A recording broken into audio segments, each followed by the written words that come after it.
palavras do culto de quinta-feira. Até hoje, quando eu cheguei na igreja hoje, até eu estava meditando na palavra da pregação do culto de quinta-feira. Tremenda a palavra. Tem dia que a gente vem para a igreja para a gente ouvir esse tipo de palavra, para a gente sair aqui mais renovado.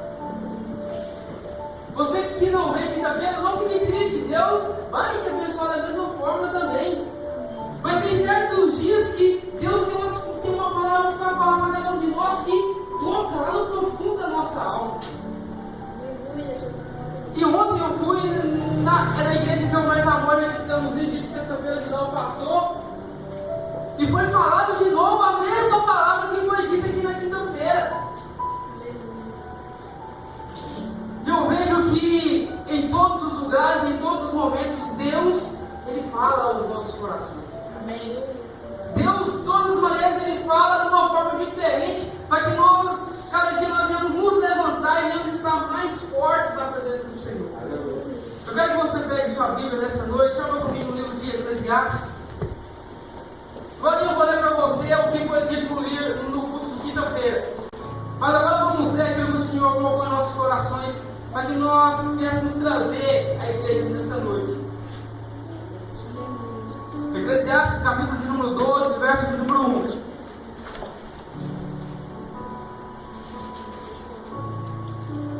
Louvado seja o Senhor Jesus Cristo. Eclesiastes, capítulo de número 12, verso de número 1.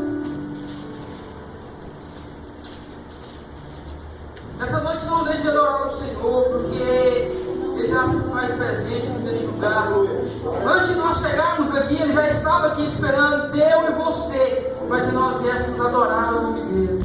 Eclesiastes capítulo número 12, que diz assim a palavra do Senhor: lembra-te do teu Criador nos dias da tua mocidade, antes que venham os maus dias e cheguem os anos dos quais venha a dizer: não tenho neles contentamento. Versículo 7: e o pó volte à terra como era, e o Espírito volte a Deus quem o deu. Vaidade de vaidade, diz o pregador, tudo é vaidade. E quanto mais sábio foi o pregador, tanto mais sabedoria ao povo ensinou. E atentou e esquadrinhou e compôs muitos provérbios. Versículo de número 13: de tudo que se tem ouvido, o fim é: teme a Deus e guarde os seus mandamentos, porque este é o dever de todo homem. Porque Deus há de trazer a juízo toda obra e até tudo o que está encoberto, que seja bom, que seja mal. Por isso sentar nessa noite. Bem, nós já conhecemos a palavra do Senhor. Bem, sabemos que o livro de Eclesiastes foi escrito pelo sábio Salomão, que por muitas vezes foi sábio e muitas horas também não foi sábio na presença do Senhor. Bem, vemos e já lemos aqui na igreja que em 2 Crônicas, o Senhor nosso Deus aparece a Salomão e disse: pede-me o que queres que eu te darei. Pensa qual era a intimidade de Salomão com o Senhor, porque Deus descer e aparecer e dizer: pede-me o que queres que eu te darei. A intimidade dele com Deus era muito grande.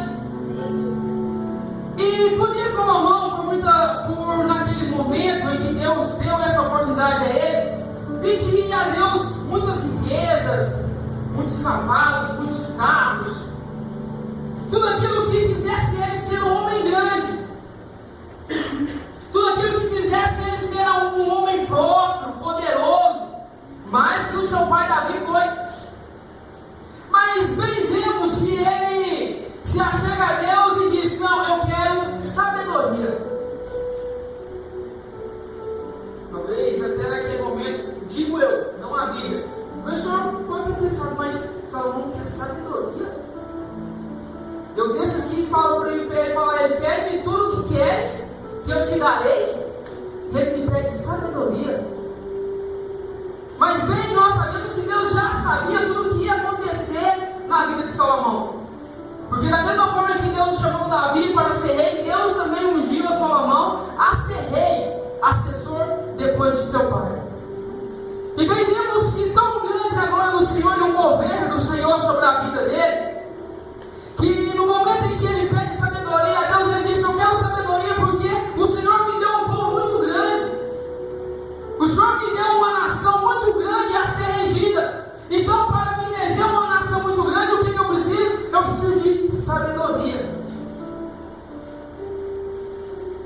E bem, nós olhamos para nós, e olhando para o povo que está na face dessa terra, bem, vemos que muitas pessoas têm muitas vezes esquecido de pedir a Deus sabedoria para lidar com o dia a dia, e têm pedido mais a Deus riquezas materiais.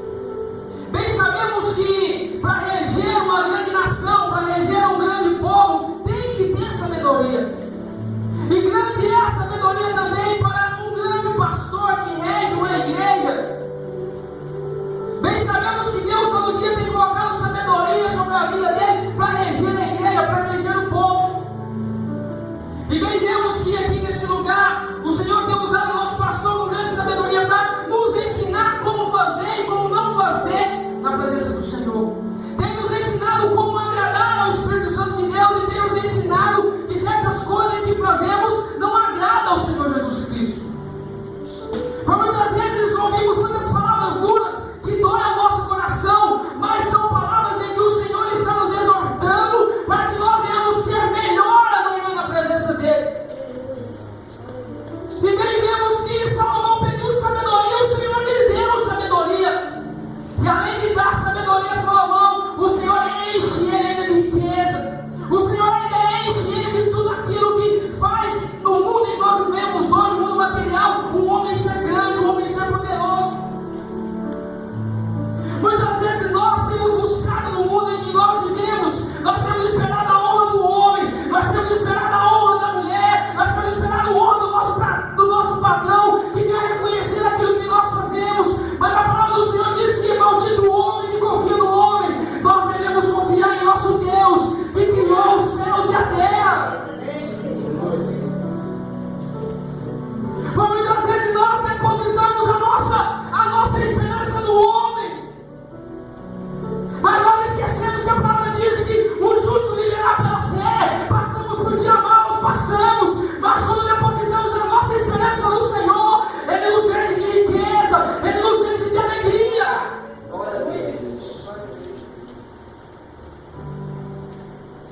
E como muito lindo é a caminhada de Salomão, mas por muitas vezes ele deixou de agradar ao Senhor.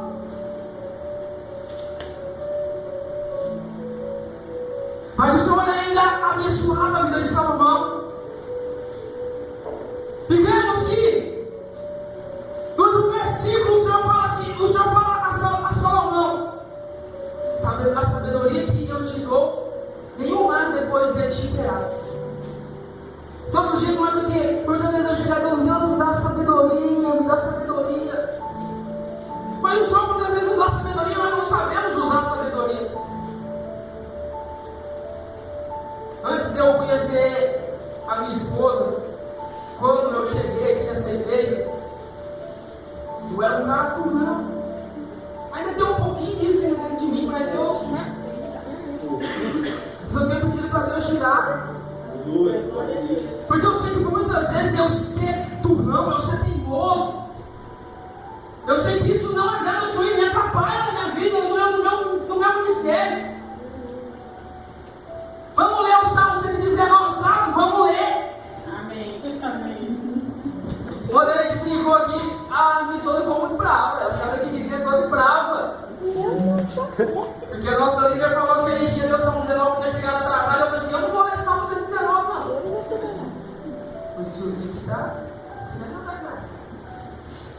Eu não vou ler o Salmo 119, não. Por que eu não vou ler? Eu não sou melhor que ninguém.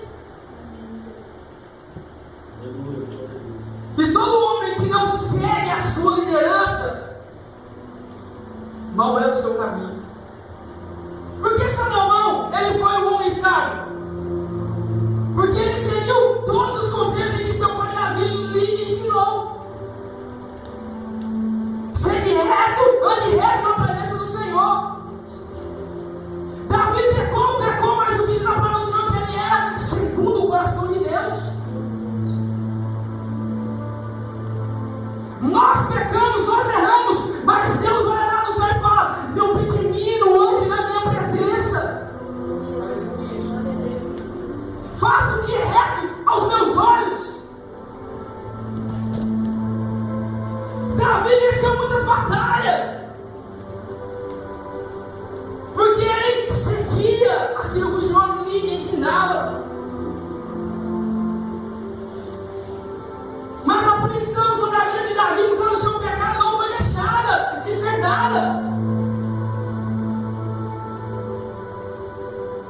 muitas vezes olhamos para dentro de nós, olhamos para as pessoas que estão no mundo, vemos aquelas pessoas sendo ricas, sendo prósperas. E por muitas vezes nós somos capazes de indagar a Deus: Deus, por que a minha vida é assim e a vida do ímpio é daquela forma? Eu já indaguei a Deus e falei: Deus, porque a minha vida é assim e a do ímpio lá fora está rica, está próspera.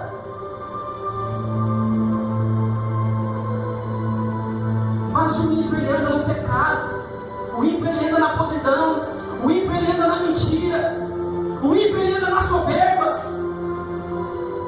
E a palavra do Senhor fala que os humilhados serão exaltados, e os soberbos Deus abate.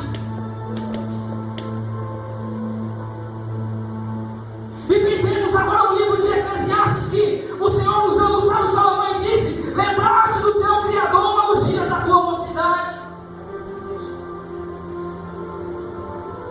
Ei, homem, mulher, nós somos jovens ainda, nós estamos na idade do nosso vigor, a idade em que nós devemos fazer algo para Deus. Para que deixarmos nada fazer para Deus quando nós estivermos velhos, sem força, sem folha? Ah, mas o jovem até os 100 anos, sim. Mas a força que nós temos hoje não vai ser a força que nós teremos daqui a uns anos, se Cristo não nos levar. Desde quinta-feira Deus tem colocado no meu coração, eu tenho perguntado a Deus: Deus, o que eu ainda falta fazer para o Senhor ainda?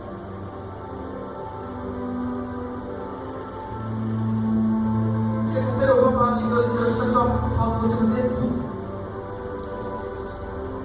Porque mesmo que eu acho que eu tenho feito alguma coisa, eu não fiz nada ainda. Nada. Ainda eu sou falho, pecador. Ainda eu não fiz nada ainda para Deus. Estou com 23 anos, estou no meu vigor da minha vida e ainda falta eu fazer muita coisa para Deus.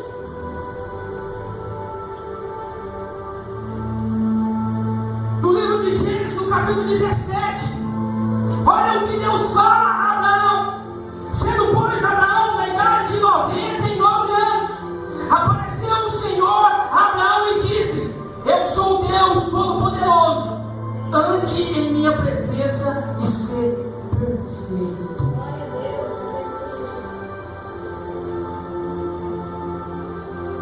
Temos a vida de Salomão, agora temos a vida de Abraão.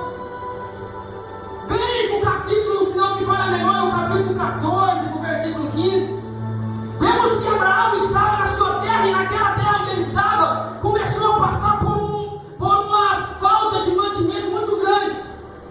A fome começou a assolar naquele lugar onde Abraão estava. Abrão, não Abraão. E bem, vemos que o Senhor já tinha falado com ele antes: sai da tua terra, da tua parentela e vai para uma terra que eu te mostrarei. E o Senhor fala, e quando ele foi, saiu da sua parentela, ele foi para a terra onde o Senhor mostrou a ele. E passando muito tempo, chegou essa assolação, a essa fome, a este lugar. E o Senhor disse a ele: desce ao Egito. E vemos que o Senhor disse a ele: desce ao Egito. E ao chegar ao Egito, a própria palavra do Senhor disse que ele virou para Sarai, sua mulher. Antes o nome dela era Sarai. Depois que o Senhor desceu e mudou o nome deles, o nome dela se tornou Sara. Bem, vemos que ao chegar à porta daquela cidade, Abraão olha para ele e fala assim: quando nós entrarmos dentro do Egito, você fala para o povo que você é minha irmã, porque você é muito linda, muito formosa. Eles podem tentar tirar você de mim, me matar e eu ficar sem você. E bem, vemos que aqui na palavra do Senhor, o Senhor não fala para Abraão: Abraão, mente que Sara é sua irmã. Não vemos em nenhum minuto o Senhor dizer: Abraão, desce ao Egito. Ao chegar no Egito, você mente e fala que Sarai é sua irmã. E nós estamos assim, muitas vezes como Abraão. O Senhor fala: desce ao Egito, e nós chegamos ao Egito. e começamos a mentir. Chegamos ao Egito e começamos a pecar. Chegamos ao Egito e queremos fazer aquilo que o povo do Egito fazia. E bem temos a palavra do Senhor. Eu já ouvi muitos pastores pregar e falar que Abraão, quando estava no Egito, ele estava sendo abençoado por Deus. Mas não. Abraão não estava sendo abençoado por Deus, porque Deus não pactuou com a mentira. Deus não faz parte do pecado. Mas como assim? Bem, vemos que quando Abraão chegou ao Egito, ele já chegou ao Egito mentindo. E todos viram que Sarai era uma mulher muito formosa, e Faraó pegou Sarai para si como esposa. E aí continuou a mentira. E por Sarai ter sido tomada por Faraó como esposa, Abraão começou a ser um homem próspero. Por quê? Porque Faraó começou a abençoar Abraão por causa de Sarai. E por muitas vezes o povo de Deus está assim, está no Egito e achando que está sendo abençoado por Deus, mas não está sendo abençoado por Faraó. Por muitas vezes nós achamos que estamos dentro do Egito, parecemos que estamos agradando a Deus, parecemos que estamos sendo ricos, prósperos, mas não, nós estamos sendo abençoados por Deus, estamos sendo abençoados por Faraó. Mas Deus usa Faraó para abençoar o justo, Deus usa Faraó para se abençoar o justo, mas Deus não pactua com a mentira e com o pecado. Então não vemos ali Deus abençoar Abraão.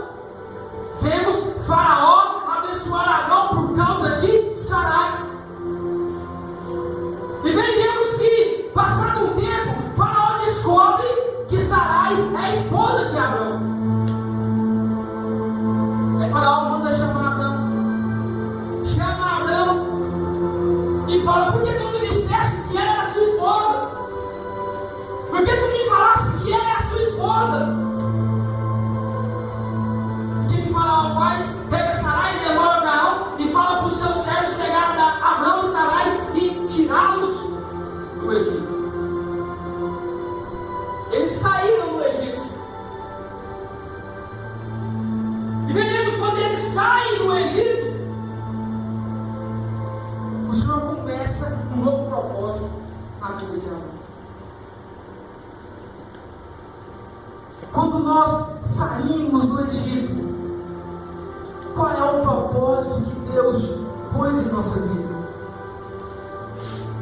Quando nós saímos desse lamaçal do pecado, saímos desse mundo que escurece as nossas vidas, qual foi o propósito que eu e você fizemos na presença do Senhor? Bem, vemos que o Senhor fala que Abraão seria pai de multidões. Mas para ele chegar ao ponto de ser um pai de multidões, ele passou por um processo longo. Ele foi provado pelo Senhor. Ele falhou também na presença do Senhor. Mas aí o Senhor chega no capítulo 17 e diz a ele: anda na minha presença e ser perfeito. Por quantos anos Abraão estava? 99 anos. Eu não sei como era contado os aniversários daquele tempo, mas para a pessoa estar com 99 anos, ele já estava bem velhinho já. Ou não, naqueles tempos a gente não sabe como era contado os aniversários, se era contado por duas.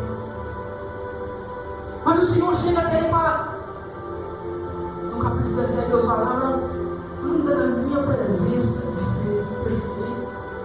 O que é ser perfeito para nós na presença do Senhor? Dudu, o que é ser perfeito para mim e para você na presença do Senhor? Ser perfeito não é falar para você ser santo, não é para falar para você não mais errar, porque nós somos falhos, nós erramos na presença do Senhor também ainda. Ser perfeito é simplesmente seguir aquilo que o Senhor tem colocado na nossa vida para nós fazermos. Não fazermos como Jonas.